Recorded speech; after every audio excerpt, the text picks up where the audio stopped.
राज्यातील भाजप शासनाच्या Maharashtra protection of internal security act 2016च्या मसुदा विरोधात पुणे शहर जिल्हा काँग्रेस कमिटीच्या वतीने शनिवार वाडातील विभागीय आयुक्त कार्यालय येथे मोर्चा काढण्यात आला आहे।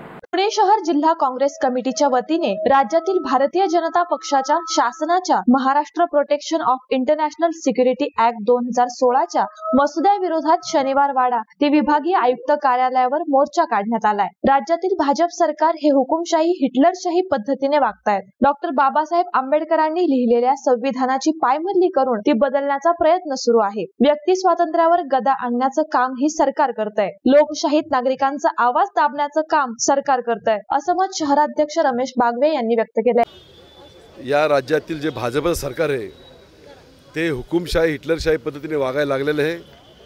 परमपूज्य डॉक्टर बाबासाहेब आंबेडकरांची संविधान जे राज्यघटना लिहिली आहे देशासाठी, ती घटनेची पायमल्ली करून या ठिकाणी व्यक्ती स्वातंत्र्यावरती गदा आणण्यासाठी त्यांनी एक अत्यंत जाचक आणि हुकुमशाहीचा कायदा त्यांनी अनुपात होते। आणि मापिसा नावाचा जो कायदा आहे, 100 लोक जमले तर त्याला पोलिसाची परवानगी लागते। 100च्या वरती लोकांना जे जमू शकत नाही। म्हणजे लोकशाहीमध्ये विरोधी पक्षाचा आवाज दाबायचं काम, नागरिकांचा आवाज दाबायचं काम जर मोठ्या प्रमाणात लोक रस्त्यावरती आली, सरकारच्या ज्या भ्रष्टाचाराचे प्रकरण असतील, सरकारच्या विरुद्ध आंदोलन करायचं या ठिकाणी कुणी करूच नाही, हा त्या पाठीमागचा ह्या सरकारचा हेतू आहे। असं काँग्रेसच्या राज्यामध्ये कधी झालं नाही आहे। आणि म्हणून ही हिटलरशाही हुकुमशाहीच्या विरोधात काँग्रेस पक्षांनी लोकशाहीच्या माध्यमातून त्यांचा निषेध मोर्चा हा आयोजित केलेला आहे।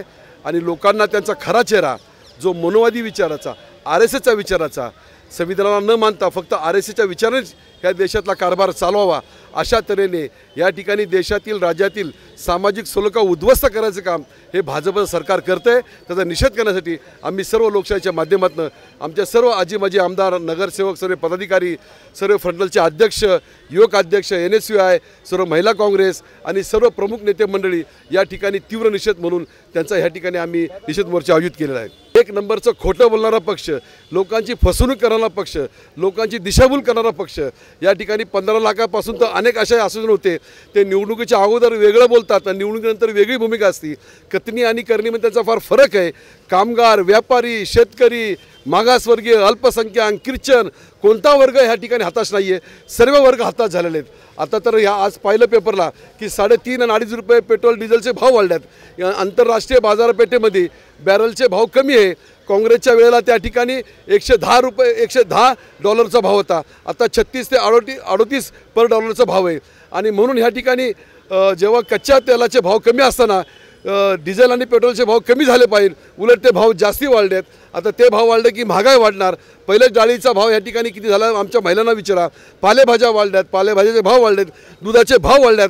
म्हणजे सामान्य नागरिकांना जीणं मुश्किल झालेलं आहे। आणि म्हणून लोकांचा आक्रोश आता रस्त्यावरती येत चालला आहे। नागरिक ह्या ठिकाणी सर्व समाजातले लोक आता काँग्रेसकडे आशेने पाहतात।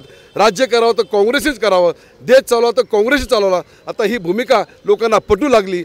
व्यापारी पण आता बोलू लागलेत, एक ही भूल कमल का फूल। आणि या सर्व गोष्टीचा आता हा आम्ही काँग्रेसच्या माध्यमातून ह्यांचा चेहरा लोकांपुढे आणून हा निषेध मोर्चा आम्ही या ठिकाणी आयोजित केलेला आहे। यावेळी या मोर्चात मोठ्या प्रमाणात पदाधिकारी, कार्यकर्ते, महिला उपस्थित असून सरकारविरुद्ध घोषणाबाजी देखील करण्यात आली आहे।